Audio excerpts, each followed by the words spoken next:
അപ്പോൾ ഗൈസ് ഈ സ്ക്രീനിൽ കണ്ട ഇപ്പോൾ ട്രെൻഡിങ് ആയിട്ട് ഓടുന്ന ആപ്റ്റൻ റേഷ്യോ ആണ്.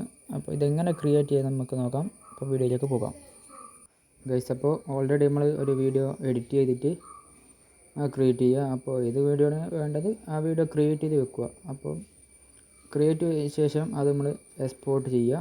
ഞാനിപ്പോൾ ഈ വീഡിയോ ആണ് സെലക്ട് ചെയ്ത് അത് അത്യാവശ്യം എഡിറ്റ് ചെയ്തിട്ടുണ്ട്. അപ്പോൾ ജസ്റ്റ് നമ്മൾ ഈ വീഡിയോ ഒന്ന് എക്സ്പോർട്ട് ചെയ്യുക. അപ്പോൾ നെക്സ്റ്റ് പരിപാടി ന്യൂ പ്രൊജക്റ്റിൻ്റെ അകത്ത് ഞാൻ ഡിസ്ക്രിപ്ഷൻ ബോക്സിൽ PNG കൊടുത്തിട്ട് ആ PNG ഉണ്ടാക്കുക. അപ്പോൾ PNG നമ്മൾ ഈ ഇതിലേക്ക് സെലക്ട് ആക്കുക. അപ്പോൾ അടുത്തതായി ആഡ് ഓവറിനകത്ത് ജസ്റ്റ് നമ്മൾ നേരത്തെ എഡിറ്റ് ചെയ്ത വീഡിയോ അത് ഇവിടെ കൊടുക്കുക. ഒന്ന് ജസ്റ്റ് അത് ക്ലിക്ക് ചെയ്തിട്ട് ഒന്ന് സൂം ആക്കുക. ആ ഓവർലൈറ്റിലേക്ക് കറക്റ്റ് വരുന്ന പോലെ തന്നെ സൂം ആക്കി ഇടുക. അപ്പോൾ നമുക്ക് ഏത് പൊസിഷനാണ് വേണ്ടത് ആ പൊസിഷൻ കറക്റ്റ് ഒന്ന് സെറ്റ് ആക്കുക. അപ്പോൾ ഇത്രയേ ഉള്ളൂ വീഡിയോ ഗൈസ്. ഒന്ന് കണ്ടിട്ടുണ്ടെങ്കിൽ ലൈക്ക് ചെയ്യുക, സബ്സ്ക്രൈബ് ചെയ്യുക, സപ്പോർട്ട് ചെയ്യുക. ഓക്കെ.